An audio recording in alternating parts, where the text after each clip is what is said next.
You've been with MyMuesli for 15 years. What kind of hats did you have along the way? Still today, there's no other brand offering customized muesli, by the way.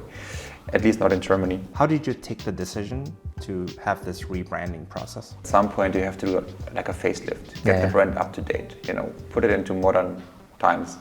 Do you see take up in numbers after this, or what kind of impact has it had so far? So far, we have no reason to believe that it was the wrong decision.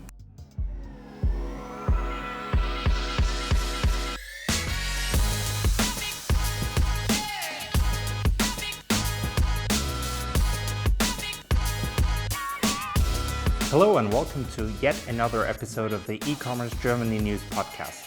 I'm your host, Efe von Thenen. Today I'm delighted to introduce to you Stephan Schwarz, Director of Brand and Products at MyMuesli. Today we will find out about the inspiring foundation journey of MyMuesli and how it's established its own category in the muesli market. We will also find out about their rebranding recently in 2022. Hi Stephan. I know this time it wasn't a long wait for you. You had to walk to the studio. Very nice to have you as part of our podcast. Welcome to the show.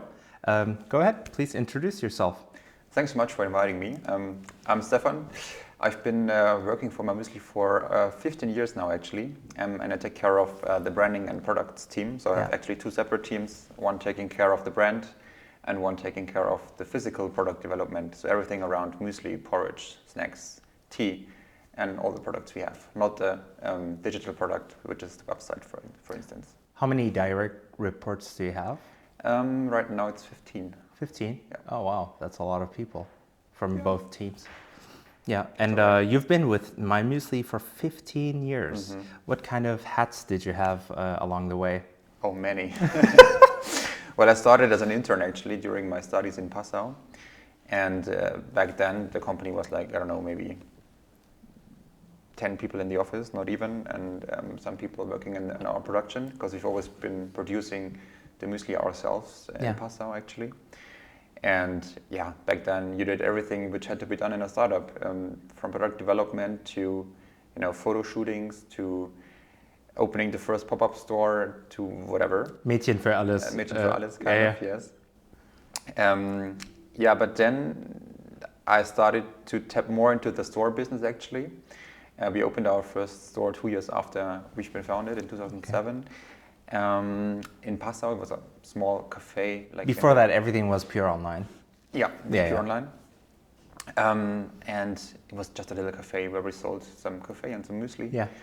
And then we realized it actually works quite well. People are actually going to a store where there's only muesli and are buying muesli. And then we opened the second one, which was like a very big step for us in Munich at Viktualienmarkt, which is this famous market in Munich. And obviously the rents were much higher and the store was much bigger. And we were like, oh my God, maybe that's too big for us. And we opened just, I don't know, 4 weeks before Christmas. And people ran into our store and they were crazy about it. And it was like really cool to see. Did you have a big campaign or? Not at all. We just, sent out a newsletter to our customers saying, hey, we're in Munich now, come visit us. And obviously there's lots of people walking around in Munich at the market. But it was nice to see how appealing the brand obviously was already like a few years after it's been founded. For those, I think many people are familiar with MyMuesli by now, but for those of our viewers and listeners that are not familiar with the founding story of MyMuesli, do you want to say a few words about that? Yeah, so MyMuesli has been founded by three guys from Passau. They studied in Passau, Hubertus, Philipp and Max. And they had the idea in 2006.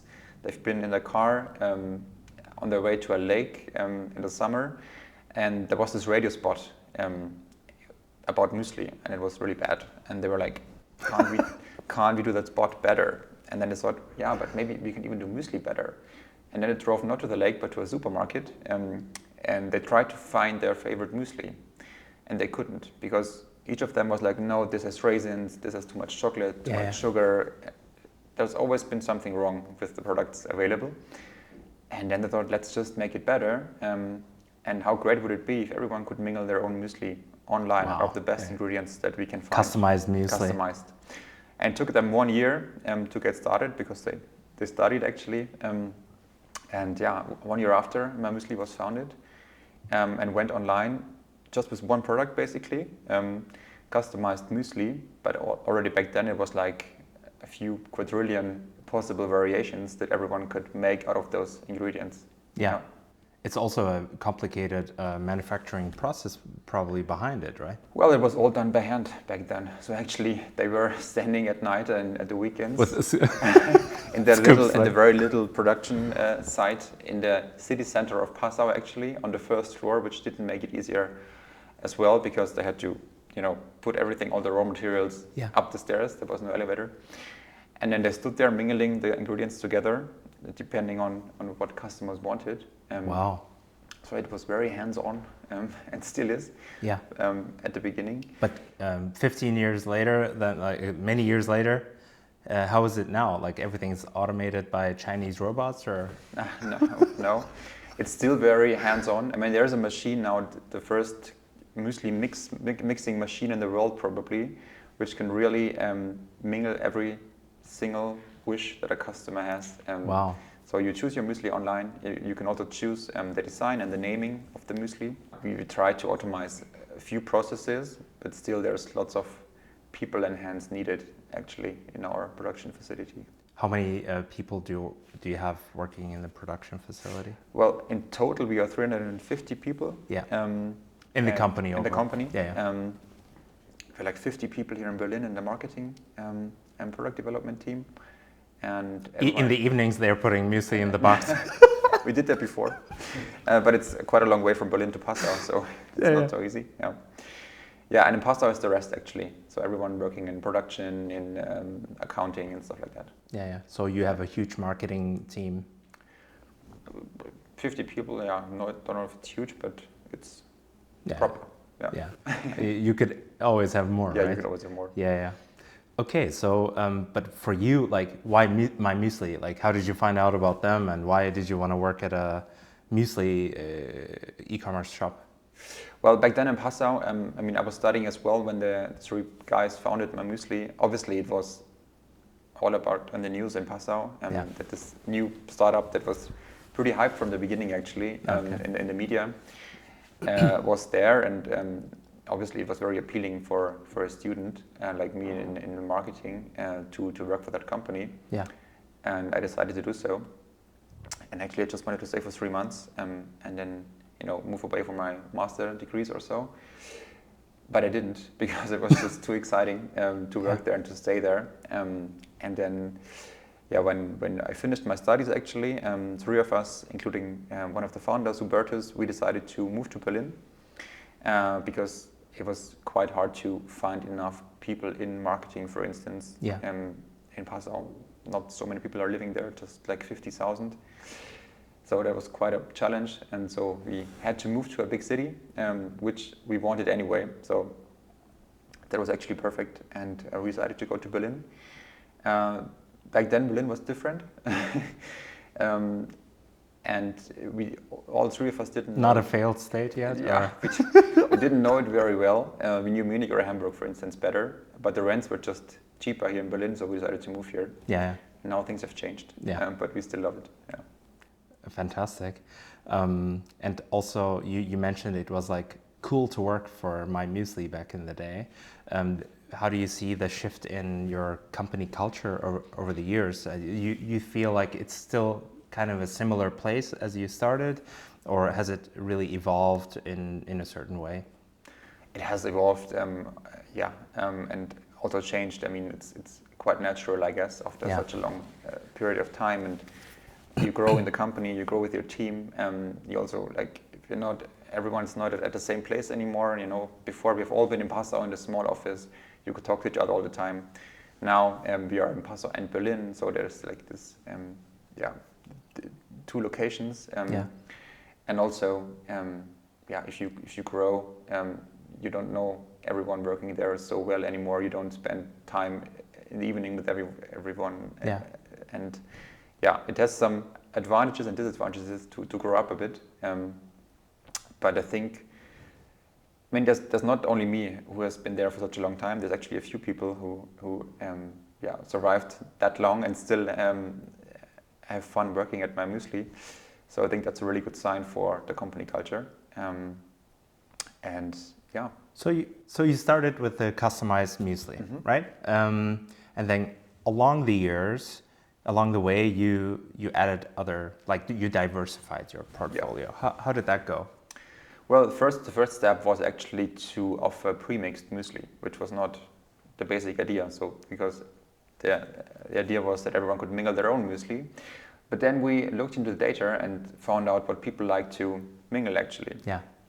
And based on this data, we created the first pre-mixed mueslis, which then gave us the chance to also sell offline, because obviously with the whole customization process, it was not possible to offer offline. I think you even have some pre-mixed muesli, I do, or yeah. You can show us. Yeah, raspberry dark chocolate, for example. Okay. Or our Christmas flavors, Christmas Choco Crunchy, for instance. Okay. Very delicious. Yeah, so the first step was to offer pre-mixed muesli, which was easy for us because we had the data and we could see what people like to combine. And then we introduced porridge actually, which sounds now pretty basic, but back then nobody in Germany knew porridge. We just knew Haferschleim maybe, and it was not very popular. Yeah. But we thought, let's give it a try. Maybe not so sexy. Yeah? Maybe not so sexy, but it's basically the same ingredients, so it was easy for us to offer, and it worked actually quite well too. And then we started to tap into the snack category and introduced muesli bars, for instance. Yeah. So everything actually quite similar to our core. Everything has something to do with muesli, at least in terms of ingredients. But we've been pretty successful in doing so. And then we added categories that have been not so close to our core. And I think tennis balls. No, I think many companies actually find hard to avoid to tap into that trap. For example, nut butter in glasses, or baby food, or bakery mixes, or fruit shakes, or whatsoever. So is that the type of thing you added to your portfolio? We did, and we found out it was actually not so successful. Yeah. By the way, what's the demographic like of your target group? Like, how old are they? Like, are they more female, male? Could you tell us a little bit about that? Actually, 80. Yeah. Yeah. Before we go on to the products. Actually, 80% of our customers are female. Okay. And they are usually between 25 and 50. Yeah. And they really take care of high quality food and nutrition. They like that we are organic. They like to try out new things. For instance, still even today, 1/3 of our orders contains at least one customized muesli. Okay. Which is really, like, I think, a good proof that people still like to customize, despite we have so many other offers as well right now. Yeah. Okay. So you added, how many products do you have right now in your portfolio, in addition to the customized one that you have? Will be around 150 SKUs, I guess. Okay. Yeah. It's quite a lot in comparison to how you guys started, but you mentioned that you probably quickly realized that some products were not hitting it or like resonating with the target group. It took us a while. Okay. Because a lot of that expansion was done in the Corona years actually. Okay. And they were, as you might know, quite good in terms of revenue and sales for online businesses, because people had to stay home. So they had to order online. And so it took us a while to realize that not everything we launched during this time was actually not a good idea. Mm-hmm. But then we saw it in numbers. Like we saw how the categories developed, and that there is a gap between those where you could say they actually fit quite well to our core portfolio, and those who didn't. But then we also asked our customers, because we wanted to be sure. And we asked them in a very broad study we did in summer 2022, what do you actually like about MyMuesli? What do you appreciate? Yeah. And what do you want from us? And what don't you want from us? And we didn't only ask customers, but also people not buying us right now, but people who know the brand, and ask them, okay, you know MyMuesli, why don't you buy it? And what we found out was actually pretty simple. Our customers really appreciate and value our core product, which is premium organic muesli. Yeah. And it's so simple. yet so valuable for us because it made us, take the decision to get rid of everything else that dilutes our core. So you, between 2020 and 2022, you had this like phase where you tried stuff out and realized pretty quickly then along the way that some things weren't working out. And you also asked non-customers of ours to be able to find out, okay, the current customers are not buying it, but is there a market opportunity for us? Yeah. That sounds very interesting. And landed with 150 SKUs at the end of the day. But then how about the brand of MyMuesli? You mentioned the core brand, core product, and you, on the one hand, you have the dilution of your brand a little bit, like you try to be a lot of things, but then you're not really able to cater to your own customer group, perhaps. You recently had a rebranding, and this is what I want to get to now. Yeah. And how did you take the decision to have this rebranding process? Well, we had the feeling for quite a while that MyMuesli maybe needs a refresh in terms of its brand, its look and feel, because we've been around for 16 years and we haven't changed a lot during that time in the look and feel of the brand. And I think it's pretty normal and usual that at some point you have to do like a facelift, get the brand up to date, put it into modern times. And this could be something very easy, changing a little bit that the customer might not even notice, but it just feels better again to whomever. But we thought that this might not be enough, as we realized that we diluted our core too much by adding so many new categories that didn't make sense looking back. And so we did this broad customer study that I told you about. And this made us realize, okay, we have to get back to our core, get rid of everything that dilutes it, not only in terms of product, but also in terms of, content and whatsoever, and really be appealing to our target groups again, and find ways to be more attractive to them again.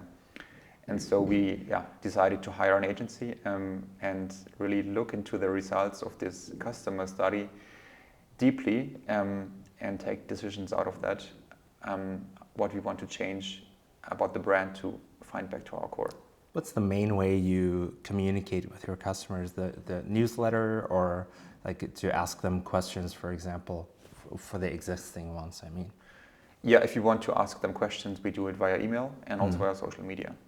Okay. Which social media channels do you have, like across the board? It's mostly Meta, so Facebook, Instagram, a little bit of TikTok. It's getting more important, obviously. A bit Pinterest, but the main focus is Facebook and Instagram. Okay. Still. So you did some surveys there. Yeah. So you did this rebranding. What did that include? Like just the packaging, the website, across the board, the logos, and what else did you do a facelift on? Well, the main goal was to find back to our core individuality, and really to get rid of everything that dilutes it. So we everything that we did about the rebranding had to focus on this core individuality. So for the first time, we introduced a claim, for instance. It's called "My Way, MyMuesli." It's pretty easy, but it nails it. Sounds down. like Burger King's "Have It Your Way," Yeah, a little bit. It's super easy, but it nails it down pretty perfectly, actually. Because whatever you want from your muesli, we can actually deliver it. Yeah. No one else can. Still today, there's no other brand offering customized muesli, by the way. At least not in Germany. You don't have a competitor that does. No customized. No. Okay. No customized muesli. Why do you think that's the case? I mean, some tried, but they don't exist anymore. I don't know. I think we had the category king. If you would like you to say even so. created a category and became the king, right? And I think that's the most important thing about it. Our founders back then, they didn't just invent a new brand for muesli. They created a completely new category, and that's what's so important. That's why it's also so hard for us to tap into that, because if you think about customized muesli, you would always think of MyMuesli. It's pretty hard. You would need pretty much money actually to Yeah. get that out of people's heads and place yourself in this market. Yeah. Yeah. So, but you wanted to talk about the rebranding Yeah. elements, I guess. So the claim was one very important thing that we introduced, not only for communicating it to our customers, but also for every decision we made in the whole rebranding process. Because we always thought, okay, does it fit to our new claim, my way, MyMuesli? Is it my way, or is it just anyone's way? And this helped us to make pretty sharp decisions, I guess. Design-wise, we focused on our packaging, the tube, which is pretty iconic, I guess. And we nailed it down to this rectangular, formal language that it has, and put it into our design system. So you would find these rectangulars like now on many places on our website, for instance, and other channels. But you had these for a while now, didn't you? Yeah. So, but we try to focus on them and really, Yeah. because everyone who knows MyMuesli knows it comes in tubes. Yeah. So we thought, okay, let's use it. Let's simplify it even more and make it part of our design system, not only in the packaging, but like everywhere we communicate to our customers. Okay. Yeah. Throughout the process, I mean, you did a reshuffle in terms of your physical locations. You changed you did a rebranding, and do you see take up in numbers after this, or what kind of impact has it had so far? Everywhere we communicated our rebranding, the feedback from customers was really nice and really cool. So I think we are on the right way. And so far we have no reason to believe that it was the wrong decision. Were there some challenges throughout the process that you've encountered? That would be interesting for us also to know. Well, I think the biggest challenge was timing, actually. Because we decided after the customer study in August, we decided in October that we would like to do the rebranding. And we thought, okay, what would be a good timing? How much time do we need? And when would be a good launch point? And okay, let's give us 1 year. That sounds long, but if you have to change every single product, the whole website, every single newsletter you send out, and that's a lot, actually. So many automations and other emails that we send, and all the social media channels. Advertorials. Every flyer, every retail display. There's a lot you collect in 16 years, and it's like when you move houses, you look at everything and decide, should I take it, or I can actually get rid of it? So that was a good time frame. Yeah. It was a good time frame, but it was challenging, actually. And then we wanted to be ready just before Christmas season.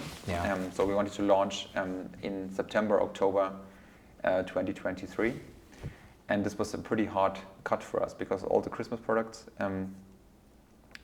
they would have had the new look already.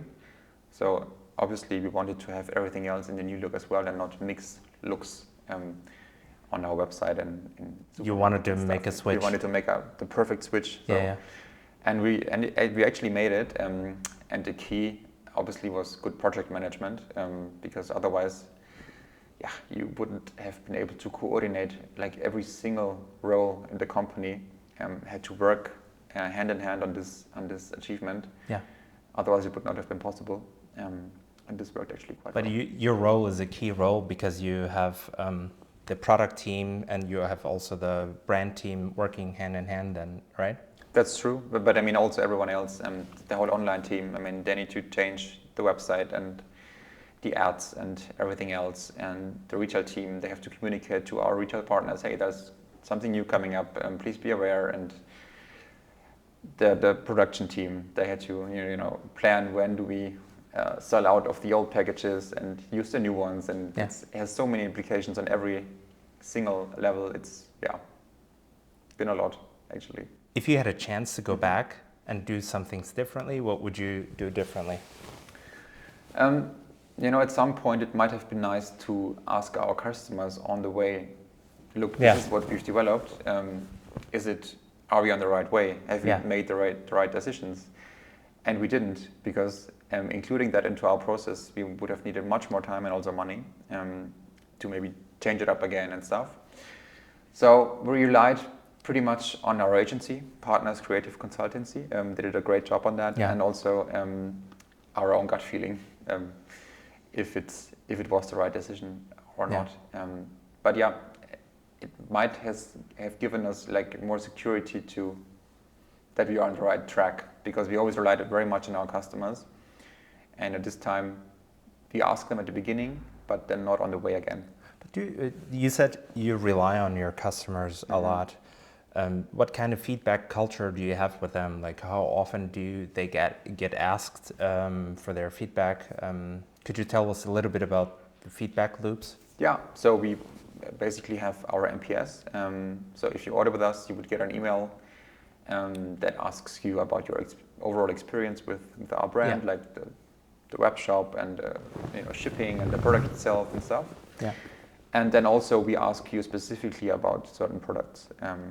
And yeah, so we get pretty much feedback from our customers actually, on a product level, but also on a overall brand level, I would say. Yeah.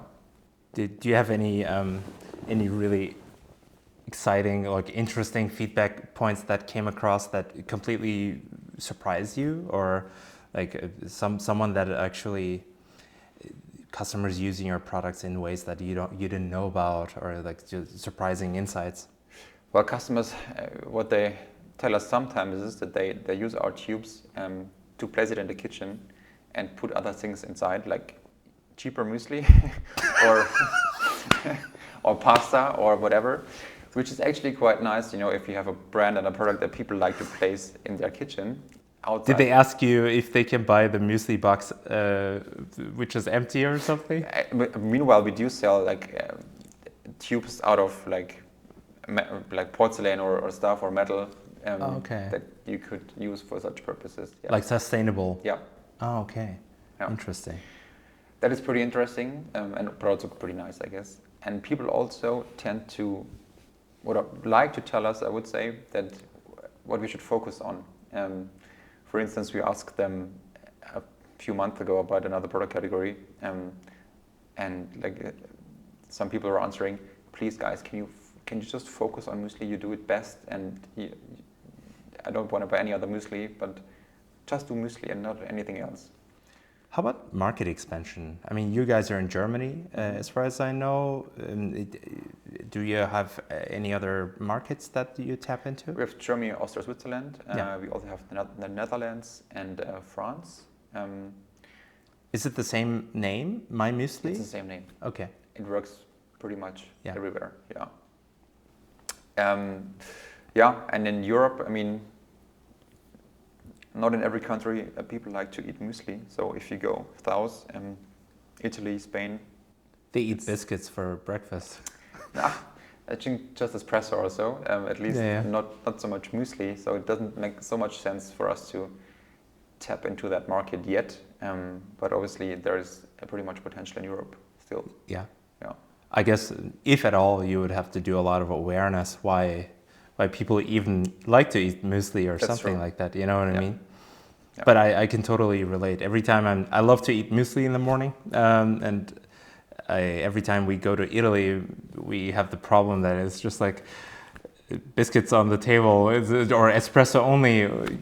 You're a bit surprised. You know what I mean? Yeah. What's your favorite muesli? Yeah, I'm vegan, so I like to. I hate raisins. They make my I don't know why there are raisins in muesli sometimes. Because they're cheap. Yeah. I like almonds. I like protein, like whatever I can get protein from. I like these nuts, apart from that, just oats. I don't know. I'm a simple guy, I just mix it with some oat milk, and that's it. Nice. So I haven't ordered any customized muesli until now, but I will definitely do so because I'm now very curious. And what's yours? What's your favorite muesli? My all-time favorite is blueberry vanilla granola, actually. Oh, yeah. It's pretty simple but nice. It only has fruits and some nuts. But I mean, we have so many varieties. Right now, Christmas season, I like something with cinnamon and chocolate maybe. So you have seasonality also. We do, yeah. We cater like Easter, summer, Halloween, fall, Christmas. Yeah.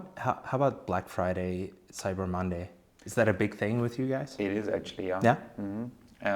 Especially this year, it was like crazy actually. Really? It's not always been, but I think, there's a crisis out there and people have to, or are careful what they spend their money on, I guess.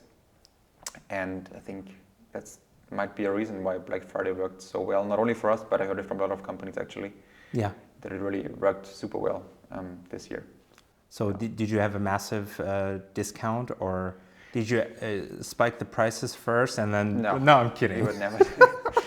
No, usually we don't have many discounts, so you would rarely see like 20% on everything at MyMuesli. We don't do that. So if we do it once a year, then it really has an impact. Yeah. Because our customers know that this chance doesn't come so often. Yeah. And this year we had like, I would say, 20% on average discount on our products. Yeah.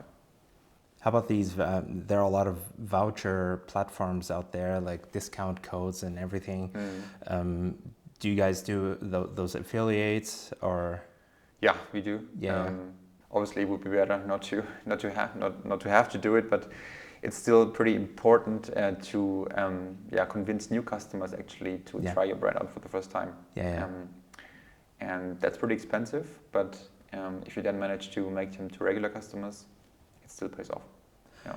Throughout this conversation and all these insights you shared as a branding person, as a marketing expert also, I think a lot of SMBs go through this type of challenge that along the way they try out a lot of things and maybe lose a little bit of their essence, a little bit of their core identity. I want to ask you if you have like 3 key takeaways from the last 15 years working at MyMuesli in terms of branding, in terms of staying true to your core, that our SMB merchants can profit from. But in terms of product categories and their expansion, it's very simple, but just make a list of criteria that really define your core category. And if you think about the new one, just check it and see what boxes it checks, and if it really fits. And always ask your customers. They will let you know if they want to buy it from you or not. We do it all the time and it works really well. So this is pretty important, I guess, in terms of categories. And in terms of brands and branding, I think it's super important to invest in branding and in your brand. And because I'm pretty sure that people actually don't love the brand itself, but the category that you might have created. So in our case, MyMuesli is always linked with the category that our founders created back then, customized muesli. Yeah. If you hear people talking about our brand, even now, 15 years later, they would always say, "Oh, that's the guys where you can mingle your own muesli online." Yeah. It's so linked with our brand. And that's perfect. And you need something like that to create a successful brand. Otherwise, you would need lots of money to have that same effect and put it into people's heads what you actually stand for. Thank you so much, Stephan, for your insights. And it's been a truly inspiring talk, finding out about what you've been through at your company and the rebranding process that you've led. Thank you so much again for your insights. Thank you very much for inviting me. Yeah. Thanks. I hope you enjoyed this episode of the E-commerce Germany News Podcast. If you did, make sure to give us a thumbs up, leave a comment, and follow us on our channels. Feel free to also recommend this podcast to your contacts and friends that may want to know more about e-commerce, digital marketing, and success stories. Thank you very much for listening and watching, and see you on the next episode.